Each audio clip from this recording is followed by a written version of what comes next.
এখনো আছে শীতের আমেজ, কমলা লেবুর সঙ্গে শাঁকালু। দুর্দান্ত খবর সামনে এলো, ছাড়া পেয়ে গেছেন দিদির প্রিয় বালু।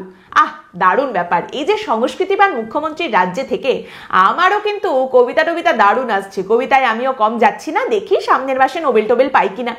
যাকে বিষয়টা হচ্ছে, আপনারা সকলেই শুনে নিয়েছেন, রেশন দুর্নীতি কাণ্ডে মূল অভিযুক্ত হিসেবে যাকে গ্রেপ্তার করেছিল ইডি, সেই জ্যোতিপ্রিয় মল্লিক তিনি জামিনে ছাড়া পেয়েছেন। জেল থেকে তিনি বেরিয়ে আসছেন এবং সব থেকে বড় কথা, জীবিত অবস্থায় বেরিয়ে আসছেন। তার কারণ আপনাদের নিশ্চয়ই মনে আছে, আমাদের মুখ্যমন্ত্রী কিন্তু তার প্রিয় বালুকে পার্থ চট্টোপাধ্যায়ের মতো ভাসিয়ে দেননি, বরং বালুর সম্পর্কে মুখ্যমন্ত্রী মমতা বন্দ্যোপাধ্যায় বলেছিলেন যে আমার বালুর কিন্তু সুগার আছে, ওর যদি কিছু হয়ে যায় তাহলে কিন্তু তোমাদের আমি পিট্টি দেব। মানে ইডি বিজেপি সবার বিরুদ্ধে আমি কিন্তু এফআইআর করব যদি বালুর কিছু হয়ে যায়। এই ভয়েই মনে হয় জামিন দিয়ে দিল ইডি, ছেড়ে দিল বালুকে, যে ঠিক আছে কাহাতো কার আটকে রাখা যায় বলুন তো? সত্যিই তো, কাহাতো কার ধমক দিয়ে কাজ হবে, কাহাতো কি বা অনুনয় বিনয় করা যাবে? আদালত কতবার বলবে যে আপনারা তাড়াতাড়ি কাজ করুন বলে ধমক দেবে, কতবারই বা বলবে দয়া করে আপনারা তাড়াতাড়ি কাজ করুন, এবারের মতো জামিন বাতিল করছি। কতবার চলবে এসব জিনিসপত্র? আপনি কার কান গরম করবেন আর কবার করবেন? যদি কেউ কান কাটা হয়, সে যদি কথাই না শোনে, আপনি কি করে কি তাকে দিয়ে করাবেন? আর আপনি যদি প্রশ্ন করেন যে এত দেরি কেন হচ্ছে তদন্তে, তাহলে কেন্দ্রীয় তদন্তকারী সংস্থার কাছে তো উত্তর রেডি রয়েছে। আরে এত তাড়াতাড়ি কাজ করব কি করে? আমরা তো আর সুপারম্যান নই। কি বলছেন? আপনি ভাবছেন যে আমি বেকার গেঁজাচ্ছি, পর্বে সব আজে বাজে কথা বলছি, সুপারম্যান আবার কি? আরে মশাই, পর্বের মধ্যে শুধু গেঁজানো সে কি আর আমার কাজ? প্রিয় দর্শক, দেখুন, ইডির তরফ থেকেই পরিষ্কার বলে দেওয়া হয়েছে আদালতে দাঁড়িয়ে যে আমরা তো সুপারম্যান নই। আদালতে বিচারপতি যখন প্রশ্ন করছেন যে তদন্তে দেরি হচ্ছে কেন, ইডির আইনজীবী উঠে দাঁড়িয়ে বলছেন যে আমরা তো সুপারম্যান নই, এবং বিচারপতি তখন বলছেন সুপারম্যান যদি আপনারা না হন তাহলে হওয়ার চেষ্টা করছেন কেন? এই রেশন দুর্নীতির যে তদন্ত, এই তদন্তে বহুবার নানা রকম প্রশ্ন উঠে এসেছে এবং আদালতের তরফ থেকে বারবার ইডিকে প্রশ্ন করা হয়েছে। প্রথমত প্রশ্ন করা হয়েছে যে আপনাদের কাছে এই যে রেশন দুর্নীতি, তার প্রমাণ কি রয়েছে? আপনারা 6টা এফআইআর পেয়েছেন, সেই 6টা এফআইআর এর মধ্যে একটাতেও কি আপনারা এই দুর্নীতির কোনো খোঁজ খবর পেয়েছিলেন, যেখানে তারা রেশন পাচ্ছেন না, না খেয়ে কেউ মারা যাচ্ছেন, এরকম কিছু কি বলা হয়েছিল? তাহলে আপনারা এই দুর্নীতির কনক্লুশনে পৌঁছালেন কি করে? ইডির তরফ থেকে জবাব দেওয়া হয় যে না, সেরকম কিছু না থাকলেও আমরা নিজেরা সূত্র মারফত যখন তল্লাশি করেছি, তদন্ত করেছি, তখন আমরা এই দুর্নীতি সম্পর্কে জানতে পেরেছি। বিচারপতি প্রশ্ন করেন, যদি জানতে পেরেছিলেন তাহলে সংশ্লিষ্ট বিভাগকে সঙ্গে সঙ্গে আপনারা এই দুর্নীতি সম্পর্কে কেন জানাননি? তারই সঙ্গে ইডির তরফ থেকে বারবার একটি চিঠির কথা বলা হয়। আপনারা জানেন যে এই রেশন দুর্নীতি কাণ্ডে শুধুমাত্র জ্যোতিপ্রিয় মল্লিককে যে গ্রেপ্তার করা হয়েছিল তা তো নয়, তারই সঙ্গে আরো কয়েকজনকে গ্রেপ্তার করা হয়েছিল। বাকিবুর রহমান রয়েছেন, এর মধ্যে আরো দুজন ছিলেন যাদেরকে গ্রেপ্তার করেছিল ইডি এই রেশন দুর্নীতি কাণ্ডে। তাদের নাম হচ্ছে আনিসুর রহমান এবং মুকুল রহমান, এবং এদের বিরুদ্ধে প্রমাণ হিসেবে ইডির তরফ থেকে বারবার একটি চিঠির কথা বলা হচ্ছিল এবং বলা হয় জ্যোতিপ্রিয় মল্লিক একটি চিঠি লিখেছেন যার মধ্যে মুকুল নামে একজনের উল্লেখ ছিল। এইখানে বিচারপতি বারবারই বলেন ইডির আইনজীবীকে উদ্দেশ্য করে যে আপনারা এমন একটা নথির ওপরে নির্ভর করে গোটা কেসটা সাজিয়েছেন, যে নথিটাকে আপনারা বাজেয়াপ্ত হিসেবে দেখাচ্ছেন না। আপনারা বারবার চিঠির কথা বলছেন, তাহলে এই চিঠিটাকে বাজেয়াপ্ত হিসেবে আপনারা কেন দেখাননি? তারই সঙ্গে প্রশ্ন হচ্ছে, এই চিঠির মধ্যে মুকুল নামে কারুর যদি নাম থেকে থাকে, উল্লেখ থেকে থাকে, এটা পাওয়ার সঙ্গে সঙ্গে তাহলে আপনারা তদন্ত শুরু করেননি কেন? এখানে আপনারা দেরি করলেন কেন? এই দেরি করলেন কেন প্রসঙ্গেই ইডির আইনজীবী উঠে দাঁড়িয়ে বলেন বিচারপতিকে, কিছু মনে করবেন না, আমরা তো আর সুপারম্যান নই। বিচারপতি তার উত্তরে বলেন, সুপারম্যান আপনারা নন যদি, তাহলে সুপারম্যান হওয়ার চেষ্টা করছেন কেন? এবং আদালত আপনাদের সুপারম্যান নয়, যুক্তিবাদী হওয়ার কথা বলছে। আরে যুক্তিবাদীর কাঁথায় আগুন, আমি তো সুপারম্যান নই, কেন দেরি হয়েছে ওসব প্রশ্ন করবেন না, আমাকে ছাড়ুন। এবং এই আমি এত তাড়াতাড়ি তদন্ত করতে পারবো না, আমি সুপারম্যান নই, এর ফলাফলটা কি? ফলাফল জ্যোতিপ্রিয় মল্লিক ছাড়া পেয়ে গেছেন, জামিনে মুক্ত। আদালতের তরফ থেকে স্পষ্ট বলে দেওয়া হচ্ছে 14 মাস জেলে কাটিয়ে ফেলেছেন জ্যোতিপ্রিয় মল্লিক।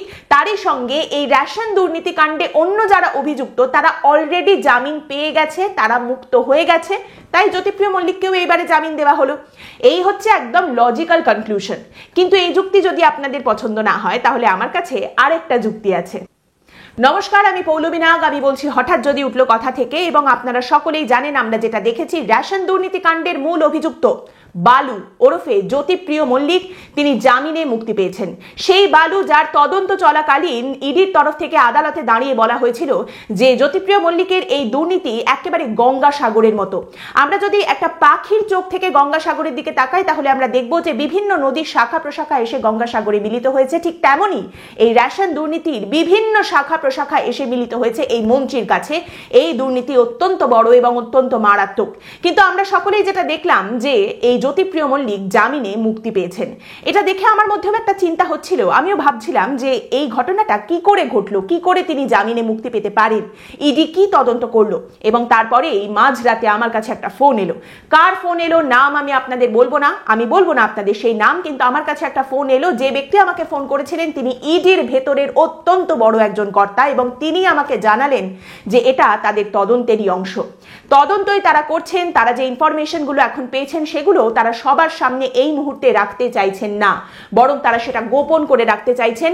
তারা এই মুহূর্তে একটু ঢিল দিচ্ছেন, তার কারণ তাদের বক্তব্য এই রেশন দুর্নীতি শুধুমাত্র জ্যোতিপ্রিয় মল্লিকে আটকে নেই, এটা কিন্তু নবান্ন পর্যন্ত গেছে, স্বয়ং মাননীয় মুখ্যমন্ত্রী পর্যন্ত এর সঙ্গে জড়িত থাকতে পারেন। এবং সেই কারণেই যখন তারা এই ঢিলটা দিয়েছে এরপর তারা কিন্তু আস্তে আস্তে জালটা গোটাবে এবং যখন তারা জালটা গোটাবে সেই জালে সবাই ধরা পড়বে। জ্যোতিপ্রিয় মল্লিক থেকে শুরু করে মাননীয়া কেউ কিন্তু তখন বাদ যাবে না। আমি এই তথ্য তার কাছ থেকে জানার পর তাকে প্রশ্ন করলাম যে আমি কি আপনাকে বিশ্বাস করতে পারি? তিনি বললেন বিশ্বাস করুন, বিশ্বাস করুন, এটাই হচ্ছে। এবং স্বয়ং অমিত শাহ পর্যন্ত এই গোটা বিষয়টা সম্পর্কে জানেন, তিনিও কিন্তু খোঁজ খবর রাখছেন। তাই আপনাদের বলবো এই বাংলার বুকে যেখানে শুভেন্দু অধিকারী রয়েছেন, সেই শুভেন্দু অধিকারী যিনি নিজের বুক পকেটে ইডি সিবিআই কে রাখেন, তিনি যখন বলে দিয়েছেন এর শেষ দেখে ছাড়বেন, তখন নিশ্চয়ই এর শেষ দেখে ছাড়বেন। আপনারা কিন্তু এখনই হতাশ হয়ে পড়বেন না। কিন্তু আপনারা যদি তারপরেও হতাশ হয়ে পড়েন, লজিক্যাল এবং ইললজিক্যাল দুটো কনক্লুশনই যদি আপনাদের ভালো না লাগে, দুটো যুক্তিই যদি ভালো না লাগে, তাহলে আরেক ধরনের যুক্তি কিন্তু নিশ্চয়ই আপনারা শুনতে পাবেন। সেটাও আমি আপনাদের একটু শুনিয়ে দিচ্ছি।